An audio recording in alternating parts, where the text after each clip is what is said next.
Au Koutiango déjà. L'homme aussi est pareil. L'homme commence quelque part. La Bible compare l'homme avec un arbre, c'est-à-dire l'homme a un commencement. Seul Jésus, c'est le Dieu qui n'a ni commencement ni fin. C'est le Jésus, c'est le Dieu qui n'a ni commencement ni fin. Ta vie est semblable à un arbre. Un jour, tu as été planté. Planté où? Au sein de ta mère. Dans le sein de ta mère. 9 mois après, au Botamaki, peu importe la façon dont Botamaki par césarienne, na voix basse, mais au Botamaki. Et au Bandi Kokola, 6 mois après Fandi, 8 mois après Ngouloumi, Inana après Tamboli, après 7 ans, Koti classe, après, jusqu'à aujourd'hui. La vie d'une personne sur la terre est comparable à un arbre. Bien-aimé, un arbre, si il n'a pas de racines solides, des racines fixes, cet arbre-là peut être emporté par n'importe quel vent.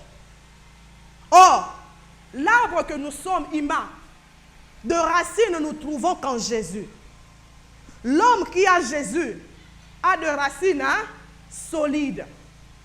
Peu importe le vent, peu importe la tempête, le vent ne peut l'emporter. Amen. Mais l'homme qui n'a pas Jésus n'a pas de racines. L'homme qui n'est pas en Jésus n'a pas de racines. Et nous verrons en passant que beaucoup de personnes sont en Jésus, mais un pied en Jésus, un pied dehors. De telles personnes, ils n'auront pas de racines.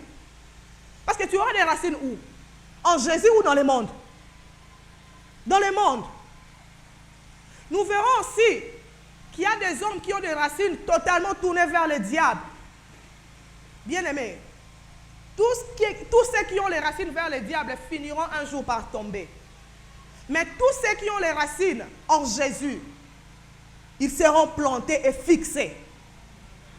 Plantés et fixés. Et pour porter des fruits, vous allez remarquer avec moi, souvent les arbres fruitiers ne portent pas le fruit après une année. Maman Rosette fait les projets de plantation. Il y a safou, une fois on a mangé les safou de Maman Rosette. Les safou pour que ça produise, ça prend combien de temps? Au moins 5 ans. Et pendant ces 5 ans-là, c'est les racines qui sont en train de s'étendre sous la terre. Et l'arbre est en train de monter, de se développer. Vous voyez la racine, vous ne voyez pas la racine s'étendre. Vous voyez peut-être le tronc, le feuillage se développer. Mais sur la terre aussi, il y a un grand travail qui se passe là. Parce que ce sont des racines qui vont sous la terre. Plus tard, qui seront en maturité, capables de produire des fruits. C'est comparable à l'homme. Un enfant d'une année comme porte ma soeur, elle ne peut pas directement enfanter.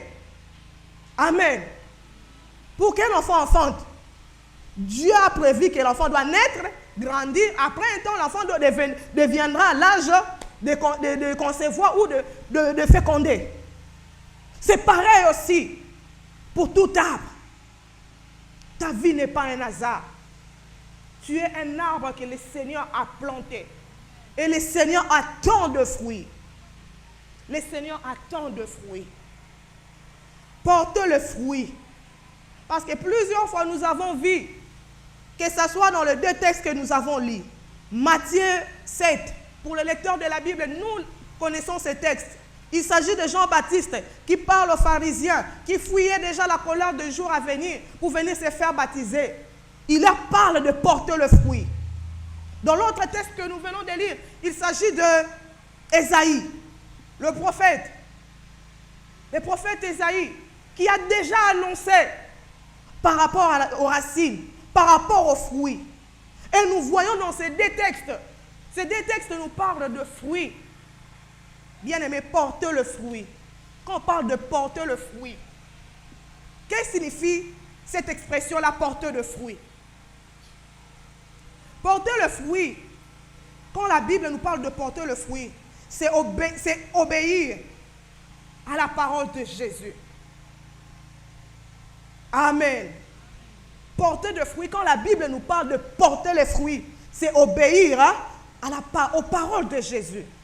Combien sommes-nous ici? Nous qui obéissons à la parole de Dieu, alors qu'on est chrétien, on nous voit quitter ce dimanche matin nos maisons pour venir enseigner. Sommes-nous obéissants à la parole de Dieu? C'est à nous de répondre dans nos cœurs. Une manifestation d'un changement extérieur. Porteur de fruits, c'est une manifestation d'un changement extérieur. Vous verrez qu'un arbre qui ne porte pas de fruits est différent à un arbre qui porte de fruits. Vous verrez que son extérieur change. De la même façon, l'arbre qui porte de fruits est différent à un arbre qui ne porte pas de fruits. Du reste, ceux qui sont mieux placés de loin déjà, ils peuvent voir que ce papaye-là est stérile. Non, papaye-là est stérile. Pourquoi l'arbre qui porte de fruits est différent à celle qui ne porte pas de fruits. Et l'homme qui porte de fruits ne sera-t-il pas différent à celle qui ne porte pas de fruits? Bien aimé, c'est visible de voir que celle-là porte de fruits, que celle-là ne porte pas de fruits. Amen. Un changement extérieur. Alors que la fois passée, on nous parlait du changement. Partons de cette série que nous sommes en train de suivre. L'Éternel est mon berger. Que le changement doit commencer à l'intérieur. La transformation doit commencer à l'intérieur. C'est l'intérieur qui influence l'extérieur. Bien aimé, souvent l'homme que nous sommes prêts à transformer l'extérieur, mais nous laissons l'intérieur. Nous laissons l'intérieur. L'arbre, s'il ne porte pas de fruits, l'homme est capable de discerner qu'il n'y a pas de fruits. Mais l'homme cherche à camoufler, à faire porter le fruit l'extérieur, alors que l'intérieur n'est pas encore transformé.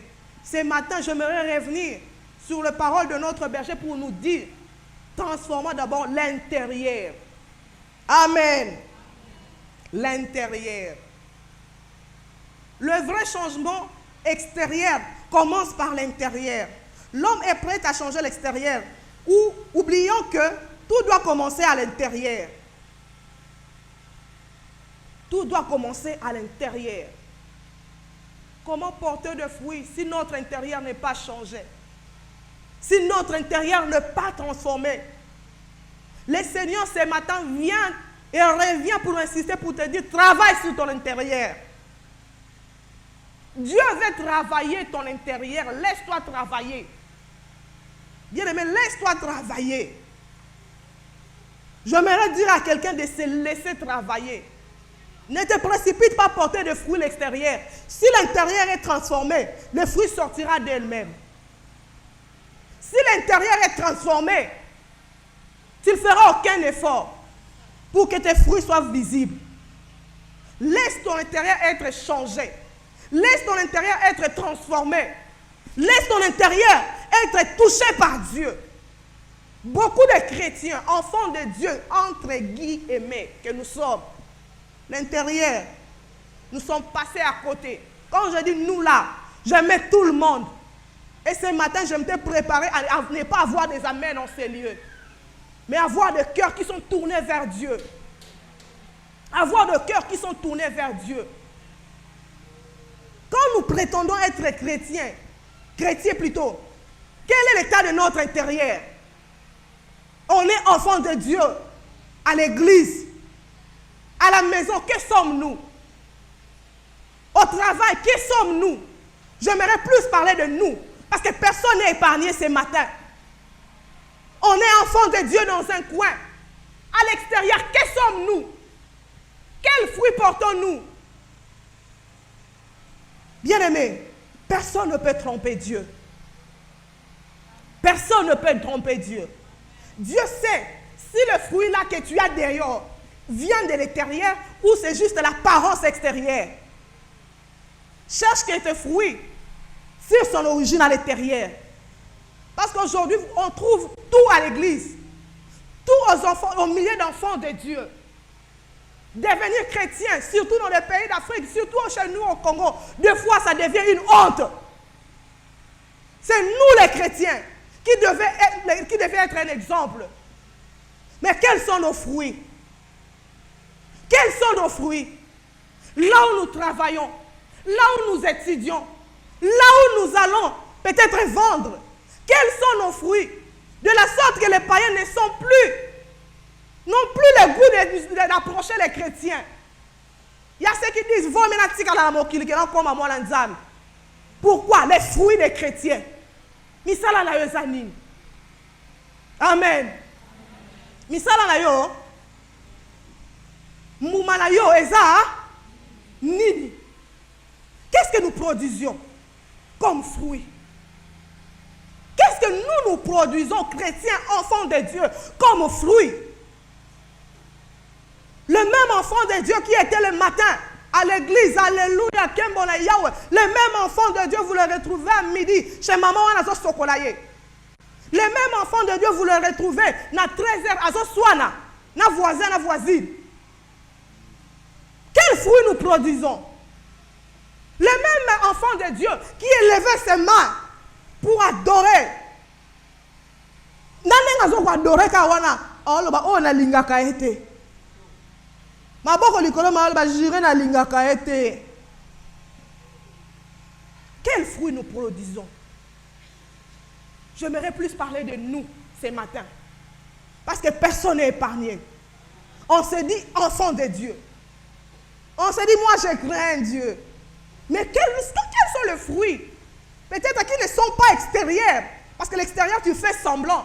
Mais l'intérieur, dans ton cœur là, quels sont les fruits que nous produisons? Porter le fruit. Porter le fruit, c'est aussi donner les bons résultats. Avoir des conséquences heureuses